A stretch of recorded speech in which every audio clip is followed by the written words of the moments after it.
पुढची बातमी डोंबिवलीतली आहे। डोंबिवलीमध्ये एका रिक्षा चालकानं 6 वर्षीय चिमुरड्याचं अपहरण केलेलं होतं।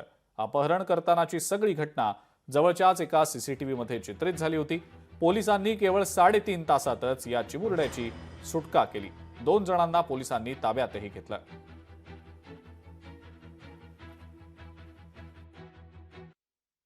घटना 9:30 वाजता घडली होती आणि 12 वाजता दरम्यान सदर मुलगा आम्हाला शहापूर नाशिक हायवेवरती या ठिकाणी असल्याबाबतची माहिती मिळाल्यानंतर आमची टीम त्या ठिकाणी गेली आणि 3.5 तासामध्ये अपहरण केलेल्या 7 वर्षाचा मुलगा आणि त्याबरोबर असणारे आरोपी यांना 12 वाजेच्या दरम्यान आमच्या टीमने शहापूर पोलिसांच्या मदतीने त्या ठिकाणी ताब्यात घेण्यात आलेलं आहे।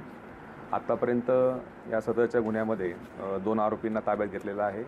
अजूनही 2 अल्पवयीन मुलांना आमच्या टीमने ताब्यात घेतलेत आणि इतरही आरोपींचा त्यामध्ये सहभाग असण्याची शक्यता आहे। त्या अनुषंगाने आमचा तपास सुरू आहे। मला जो माझ्याकडे कामाला होता मंगेश म्हणून, त्यांनी मला फोन केला, दादा आपल्या विरेनला म्हणजे त्याचा जो भाऊ आहे तो त्याला किडनॅप केला आणि त्याच्याबरोबर देवा पण आहे असा मला फोन आला। तर मग मी त्वरित त्या विरेनला कॉल केला। विरेन बोलतो दादा मला बोलतो किडनॅप केला दादा, बोलतो मला किडनॅप केला, मला जाम मारतात।